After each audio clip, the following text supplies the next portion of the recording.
Well, hello everyone and welcome back to the channel. Today is a special day because we're finally saying a farewell to the G400, the computer that never was. So, this is a video in retrospective and talking about the ideas that were behind this build. So, I've been working on this since the 25th of December 2023. That's how I spent my Christmas. It was the idea to finally do what I've been wanting to do for quite some time. And I didn't quite know what I was doing. However, I knew what I kind of wanted out of the ALU itself, and that's what I built first. Here is the concept behind the first ALU I was going to build. It was supposed to be the ALU itself, 2 registers, A and B, and a chunky 16-bit C register. I wanted to do this just to have more space for big numbers. Although it never materialized. I later backtracked. So now it's 2024 and I was going for this. Let's see. Some time has passed now and I've decided to simplify the design of my computer and rename it accordingly. The computer was going to be called the G404. It was going to be a comprehensive machine for what it was, but I decided against it because developing it and wrapping my head around the project was going to take too much time, effort, and money that I currently have, and changing course already paid off. The architecture I'm showing there, it's this one. This is what's in your screen right now, the ALU. So it has 3 4-bit registers. Only 2 of them can output to the bus. As you can see, register B cannot output to the bus, and this was because of space constraints, pretty much. Didn't want to have to route 4 more wires to the bus and some other logic, so I said no. So no, we cannot output the contents of B register to the bus, but we can assume what those contents are, and I'm gonna be showing how. So this is what I had in mind. 12-bit instruction words. The idea behind this, as far as I remember, is to have the first 4 bits being the instruction and the other 8 bits be either data or an address. And this is what I have. You've seen it, you saw it in the first video. If not, you're gonna see it again. This was another thing I wanted to do. Never materialized, I believe. This is May. Some other changes. Was going to make it a PCB, explaining the nomenclature of the CPU. Now it's August. And that's pretty much it, where I left it. So you can see here, this is what I showed in my first video where I rambled a lot. So top part here is the control unit itself, which in this case is a Raspberry Pi Pico with some LEDs to show which control line is being enabled. They go through a series of and NOT gates. This was the clock generator, which I'm not using for this demo. I'm using the Pi Pico as the clock generator. Again, this is a 74HC245. I'm using it as a control buffer to output to the bus. Same here. This is A and this is C register.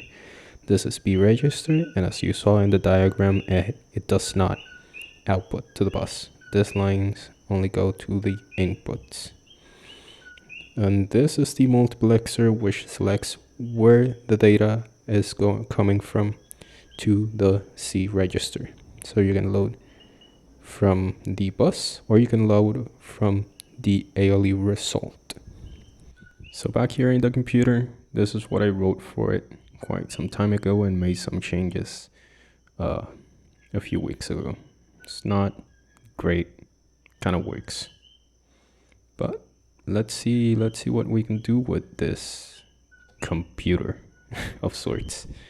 So let's load the program. There we go. It says the bus value is 0 and the G400 is initialized. Let's do something with it. Instructions that I wrote for it were load. Let's see, load A, represented by LDA. And I want to load a 0 to it. Screen, you might have seen that the amber LEDs all were turned off. Let's see if that's true. To see what's stored in the A register, we use the command STA. At 0. Okay, that's good. For B, we cannot see what's stored in B, but if we do an addition, we add 0 plus whatever is in B, we get a 0. So we have a 0 in B. Let's see if this actually works. Let's load a 5. Okay, and let's add once again. 4. Yeah, I'm having trouble with the lowest bit.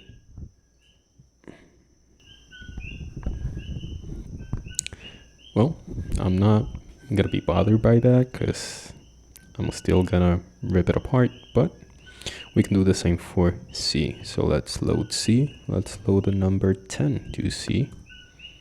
There you have it. And let's see what's stored in C. Pretty much what allows me to do the read from the register is the 74HC245, which I'm using as a controlled buffer. Since this IC's the 74HC163 does not have an output enable pin. So let's run STC.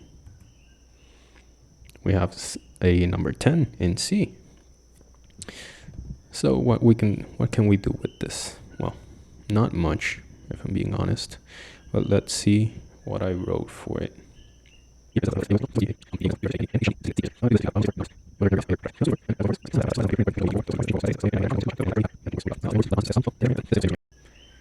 And add. Well, how do you add with the 74 LS181? Let's look. Then we said carry is high. So if it's high, we're looking at this part.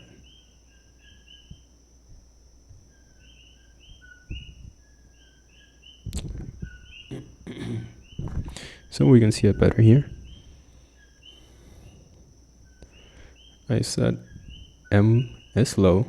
Let's see, M is high here. No, low. One of these two. And I said carry in is high. It's high. Okay. So what else did I set? S0 is high. Okay, we can see it here. S1 is low. S2 is low. And S3 is high. So high, low, low, high. Where do we have that? Here. Okay. Carry in is high. Mode is low. And we can see that 1001 does A plus B. And that's what it does. Let's load B a number 6 since the the lowest bit doesn't work. I want to make sure I have number 6 in B, so I'm gonna add 0 plus 6. We have a 6. That's good. Let's load A4 to A. So if we add 4 plus 6 should be 10. It's working. Now we have another instruction which I called shuffle. So M is low, carry in is high, and it's low, low, high, high. So it should be somewhere around here. It should be low, low, high, high. Where do we have that? Here. Low, low, high, high, A plus A. This is a shift, pretty much. Let's do a shuffle. That will shift left the contents of A. So it used to be 4. Now it's 8. It shifted to the left. What else can it do? Subtract. It can subtract. Again, how do we do this? M is low, carry in is low. Oh, okay, so we are here now. And we have a low, high, high, low. Let's see, low, high, high, low. Here we have it. You go to the side of the table and that's A minus B. So we have now 8 minus 10.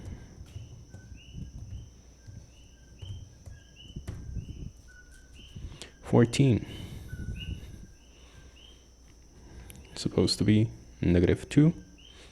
If you subtract 2 from 16, you get this. So I think we're good. I think it works that way. So other instructions are C2B, which the C2B is move the contents of C to B. So let's again load A with a 0 just to be able to see what's stored in B. We have a 6 in B. Let's see what we have in C. We have a 6 in B. Okay, yeah, I added. Okay, that makes sense. Let's load C with a number 2. Make sure we actually did that. We did. Now C2B. Okay. A is supposed to be 0, so if we add 0 plus B, we have a 2. We moved data from register C to register B. Now we can do the same with A. A right now should be a 0, of course, but if we move C to A, it's now a 2.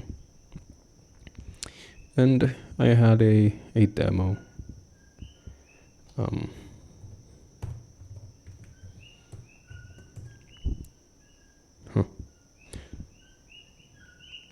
Oh yeah, I changed the nomenclature of it.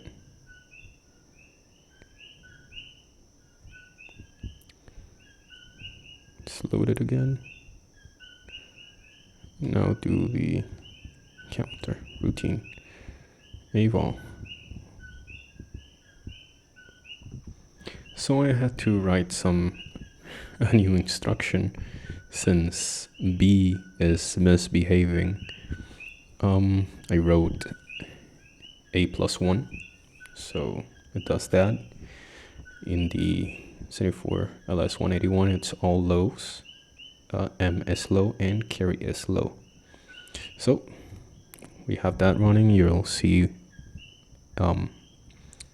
the computer counting. Let's see.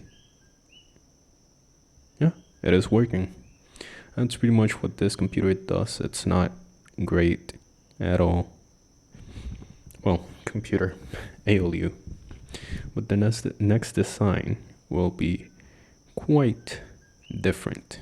The next step for this is for me to disassemble the control unit of the G400 and maybe test the control unit I built, which is finally working. So stay tuned.